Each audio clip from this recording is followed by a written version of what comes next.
What's up guys, it's Cody here, and today in this video we're going to be talking about the iPhone X Plus.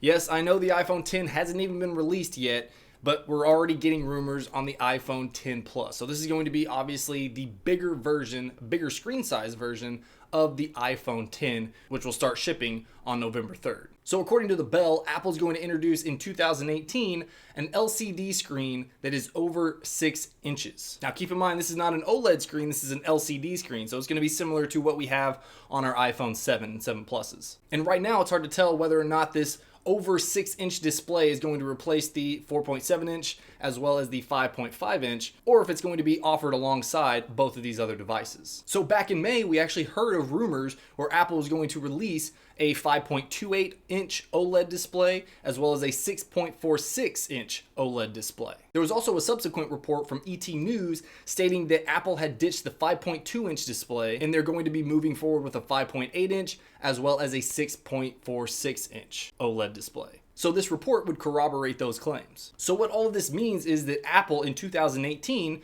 could very likely launch these following phones: a 5.8 inch OLED display iPhone, a 6.46 inch OLED display iPhone, and an iPhone with an LCD screen over 6 inches. But here you can see side by side the iPhone X, and there in the middle we have the iPhone X Plus right next to the iPhone 8 Plus. So you can see really the screen size differences between all three of these devices. So that iPhone X Plus is going to look very similar to the form factor of the iPhone 8 Plus, but while still maintaining that iPhone X OLED screen. So you have a really massive screen, but with the same footprint as the iPhone 8 Plus. And the Bell also stated that the reason that they ditched the 5.28 inch OLED screen iPhone is because of marketability, and Apple didn't think that they could sell an OLED screen with such small size, which is interesting because that's still bigger than the iPhone 7.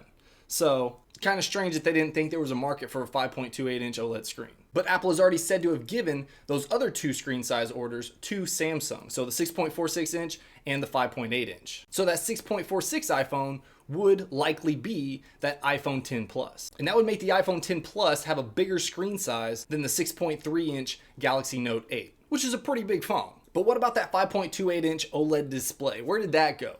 That was something that I would be interested in, and I actually put up a video yesterday talking about the ultimate iPhone. And this was basically just a really revamped iPhone SE. So a really small form factor, but incredibly powerful. I definitely recommend checking it out if you haven't seen that video. I'll link it down below. But of course, I wanted to find out where exactly that 5.28 inch display would go. Would it fit on the iPhone SE form factor, or would it fit on the iPhone 7 form factor? So I grabbed a measuring tape and I just measured it out, and it looks like on the iPhone SE that the glass display on the front from corner to corner is only 5 1/8 inches. But when I measured out the iPhone 7 corner to corner, we're looking closer at 5 3/4 inches. So I would think that that 5.28 inch display would be on the form factor of the iPhone 7. Now, in some other news, there is a massive keychain vulnerability in macOS. Now, according to 9to5Mac, Patrick Wardle is the person that discovered this vulnerability, and he states that this exploit can extract any keychain password in plain text. It doesn't matter if you're using a signed or unsigned app. And he actually demonstrated this in a proof of concept app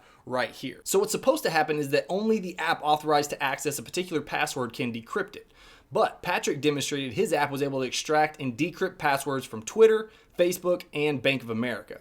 The app was able to do this without any user intervention. And in this demonstration, the video shows it running in an unsigned app, which are blocked by default in macOS, but Patrick says this was only to demonstrate how low the security bar is set. And it works just the same with signed apps. Now this is a huge vulnerability for macOS. I mean, all keychain data has a 256-bit AES encryption, so that should be pretty much dang near uncrackable. But Patrick shows that it's actually pretty easy. And not only does this affect the newest macOS, but it affects old macOS versions as well. Now, of course, Patrick has already reported this vulnerability to Apple back on September 7th, so we should expect to see an update coming pretty soon to address this particular situation. He's not going to disclose exactly how to do this, of course, until it's patched. So if this makes you think twice about upgrading to the newest macOS, it shouldn't. You should definitely upgrade if you're on the fence right now, because like I said, this vulnerability is in all the previous older macOS versions as well. This is not something that's only particular to the newest High Sierra version. And Patrick Wardle actually talks about, yes, you should upgrade to the newest macOS version, just because while this exploit is still there, it shuts the door on some previous security issues that were in older macOS versions. And now the last thing that I want to talk about is the confirmed specs for the iPhone X. So yes, we know that it's launching on November 3rd, and we know basically most of the hardware that's in this thing, all about the i11 chip and all that good stuff, but we were still waiting for some confirmation exactly how much RAM it has, the battery capacity, and the clock speed of that A11 Bionic chip, which ended up being exactly the same, which we would expect, as the iPhone 8 Plus. So with the chip in the iPhone X, we're getting a 2.4 gigahertz clock speed. In terms of RAM, we're looking at 3 gigs of RAM. And for the battery capacity, we're looking at 2,716 milliamp hours. Now in terms of form factor, the iPhone X is closer in size to the iPhone 8 than it is the iPhone 8 Plus. So when you compare those two and you look at the battery capacity of both of them, the iPhone 8 has a 1,821 milliamp hour battery, and then that iPhone X really steps up the game